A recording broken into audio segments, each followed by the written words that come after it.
Hello guys, வணக்கம் and welcome. நீங்கள் பார்த்துட்டு இருக்கிறது நம்ம ஹவுஸ் சிங்கு.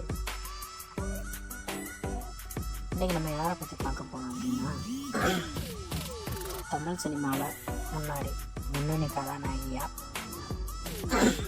வலம் வந்த ஒரு தமிழ் நடிகை நம்ம பிரியாமணி. அவங்கள பற்றி தான் நம்ம பார்க்க போகிறோம். பிரியாமணி இவங்களை பற்றி சொல்லணும் அப்படின்னா, தமிழ் சினிமாவில் ரொம்ப ஒரு முக்கியமான ஒரு ஆக்ட்ரஸ். இப்போ தமிழில் அவ்வளோ படங்கள் பண்ணலைனாலும் முன்னாடி இவங்க பண்ண படங்கள் எல்லாமே சரி ஹிட்டு, செம்ம ஹிட்டு, நல்ல வரவேற்பு பெற்ற படங்கள் நிறைய பண்ணியிருக்காங்க இவங்க தமிழ் சினிமாவில். இவங்க தமிழ் சினிமா மட்டுமல்லாமல் தெலுங்கு, மலையாளம், கன்னடம், ஏன் பாலிவுட்டில் கூட இப்போ ஜவான் அப்படின்ற படத்தில் ஷாருக் கான் நயன்தாரா அவங்க கூட நடிச்சிருந்தாங்க. ஜவான் அந்த படம் வந்து உலக அளவில் 1000 கோடிக்கு மேலே வசூல் செஞ்சு சாதனை படைச்ச ஒரு படம். முதல் நம்ம தமிழ் இயக்குநர்களில், அதாவது தமிழ் டைரக்டர்களில் 1000 கோடி கலெக்ஷன் பண்ணி கொடுத்த ஒரு படம் அந்த படம் ஜவான். அந்த படத்தில் வந்து இவங்க வந்து ஒரு முக்கியமான ஒரு ரோலில் நடிச்சிருந்தாங்க. அது ஒரு நல்ல கதாபாத்திரம் கூட. பிரியாமணியை பற்றி சொல்லணும் அப்படின்னா, நடிப்பை பொறுத்த அளவில் இவங்களுக்கு கொடுக்குற கேரக்டரில் இவங்க எப்படியெல்லாம் பர்ஃபெக்டாக நடிக்கணுமோ அப்படியெல்லாம் நடிச்சிருவாங்க. ஏன்னா பருத்தி வீரன் அப்படின்ற ஒரு படம், அந்த படம் இப்போ வரைக்கும் பேசப்பட்டிருக்கு. அதுக்கு காரணம் என்னென்னா, பிரியாமணி, கார்த்தி இவங்க 2 பேரோட ஒரு யதார்த்தமான ஒரு நடிப்பு தான். ஏன் அப்படி சொல்கிறேன் அப்படின்னா, பிரியாமணி வந்து பருத்திவீரன் படத்தில் அப்படியே ஒரு கிராமத்து பொண்ணாக நடிச்சிருப்பாங்க. அந்த கிராமத்து லுக்கு அவங்களுக்கு வந்து செட் ஆகிருக்கும். ஏன்னா எல்லாருக்குமே அந்த லுக்கு வந்து செட் ஆகாது, எல்லா ஆக்ட்ரஸ்க்குமே. இப்போ உதாரணத்துக்கு சொல்ல போனீங்கன்னா, ஐஸ்வர்யா ராஜேஷ், ஸ்ரீதிவ்யா, கீர்த்தி சுரேஷுக்கும் அந்த கிராமத்து ரோல் வந்து செட்டே ஆகாது. ஒரு சில பேருக்கு என்ன தான் மேக்கப் இல்லாமல் நடித்தாலும் அந்த கிராமத்து ரோல் செட் ஆகாது, ஒரு கிராமத்து பெண் மாதிரி தெரியாது. ஆனால் இவங்களுக்கு பார்த்தீங்கன்னா அந்த கிராமத்து பெண்ணோட ஒரு கேரக்டர் வந்து அப்படியே செம்மையாக சூட் ஆகிருக்கும். அந்த சூட்டான ஒரு ப்ளஸ் இந்த படத்தில். அதே மாதிரி டைலாக் டெலிவரி பற்றி சொன்னோம்னா, அப்படியே அந்த ஊரில் என்ன மாதிரி பேசுவாங்களோ அதே மாதிரி அந்த வேகமும் அந்த பேச்சில் இருந்துச்சு. ஒரு சீனாக அப்படியே ரசித்து எடுத்திருப்பாரு, செதுக்கியிருப்பார் நம்ம டைரக்டர் அமீர். அந்த மாதிரி பிரியாமணியும் சரி, கார்த்தியும் சரி, அந்த படத்தில் நடிச்சிருக்க ஒவ்வொருத்தவங்களும் அவங்களோட பெஸ்ட்டு பர்ஃபார்மன்ஸை கொடுத்துருப்பாங்க. அந்த படம் இப்போ வரைக்கும் பேசப்படுது அப்படின்னா, அந்த கதை தோற்றமும் அந்த ஸ்லாங்கும் தான், அந்த ஓர் ஸ்லாங்கும் தான் இப்போ வரைக்கும். அது மட்டும் இல்லாமல் அந்த படத்தில் வந்து எல்லா பாட்டுமே நல்ல ஒரு வரவேற்பை பெற்ற பாட்டு.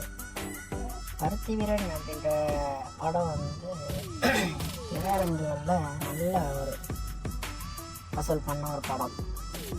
அது ஞானவேல் ராஜாக்கும் அமீருக்கும் உண்டான பிரச்சனைனால ஒரு சில பிரச்சனைகள் இப்போ வரைக்கும் ஓடிக்கிட்டு இருந்துச்சு. இப்போ ரீசெண்டாக ஒரு பிரச்சனை ஓடிக்கிட்டு இருந்துச்சு.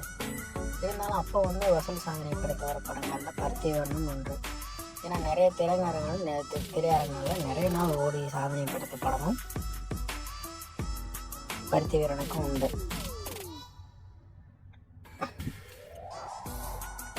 பருத்தி வீரன் மட்டும் இல்லாமல் நிறைய படங்கள் வந்து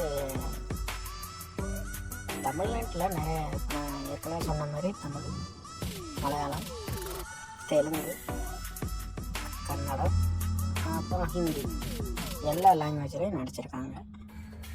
அதில் சொல்கிற மாதிரி படங்கள் அப்படின்னு பார்த்தீங்கன்னா, தமிழ் படங்கள் நிறையவே சொல்லலாம். ஏன்னா எல்லா படமுமே இவங்களுக்கு வந்து கதை அம்சம் நல்லாயிருக்கும், இந்த நடிப்பும் நல்லாயிருக்கும், இந்த சாங் நல்லாயிருக்கும்.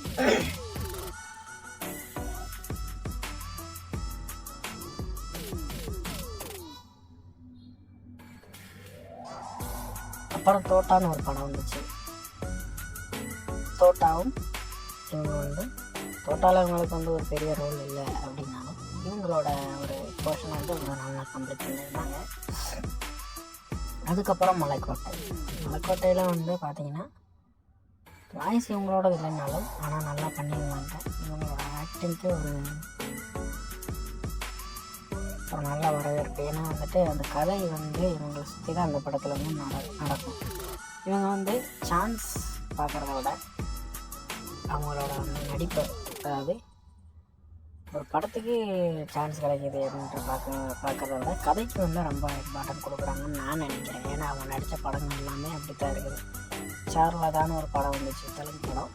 அந்த படத்தில் வந்து இரட்டை வேடங்கள் நடிச்சிருப்பாங்க. அந்த படம் வந்து சரியாக ஓடலைன்னாலும், அது ஒரு டப்பிங் படம்னாலும் கதைக்கு வந்து ஒரு இம்பார்ட்டன்ட் கொடுத்துருந்தாங்க. அவங்க அந்த படத்தில் ரொம்ப கஷ்டப்பட்டு நடிச்சிருந்தாங்க. ரொம்ப கஷ்டப்பட்டுருந்தாங்க. அந்த சார்லதா மாற்றாங்க 2 படங்களும் இரட்டை பிறவிகள் பற்றின ஒரு படம். 2 படமும் ஒரே டைமில் ரிலீஸ் ஆன ஒரு படமும் கூட. சார்லதா அந்த படம். ஜவானுமே ஒரு நல்ல கதையம்சம் கொண்ட ஒரு படம் தான். அந்த படம் வந்து நிறைய ட்ரோல்களை சந்திச்சிருந்தாலும் பாலிவுட் சைடில் மிகப்பெரிய ஒரு வரவேற்பை பெற்ற படங்கள் அந்த படம் தான். ஏன்னா நிறைய படத்தை வந்து காப்பி பண்ணி, எல்லா படத்தையும் காப்பி பண்ணி ஒரே படத்தில் வச்சுருக்காங்கன்னு சொல்லி நிறைய ட்ரோல் பண்ணாங்க அந்த படத்தை. அந்த படத்தில் வந்து இவங்க நடிச்சிருக்காங்க. அந்த படத்தில் இவங்களுக்கு ஒரு சின்ன ரோலாக இருந்தாலும் ஒரு நல்ல ரோல் தான் அவங்க பண்ணியிருப்பாங்க. அப்புறம் இப்போ வந்து ரீசெண்டாக வந்து இவங்க நடிக்கிற எல்லா படங்களில் ஒரு சில படங்கள்லேயே, இந்த படத்தில் இந்த வீடியோ கிளிப் போட்டிருக்க படத்துலேயே கஸ்டடி அப்படின்ற படத்துலேயே ஒரு சிஎம் ரோல் தான் பண்ணியிருப்பாங்க. அதுவுமே நல்ல ரோல் தான். ஆனால் வந்து படம் வந்து சரியாக போகல. ரொம்ப ஒரு அட்டர் ஃப்ளாப்னே சொல்லலாம். படம் அந்தளவுக்கு ஃப்ளாப் கொடுத்த ஒரு படம் எங்கள் கரியரில்.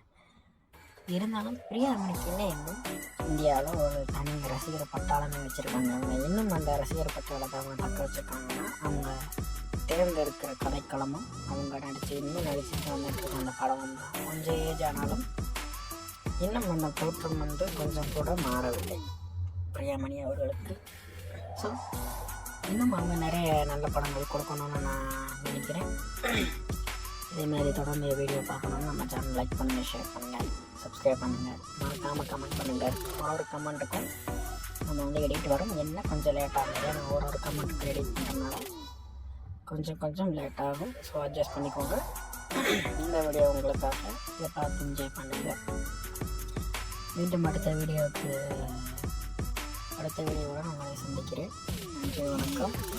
இது நம்ம ஹாட் சில்லி.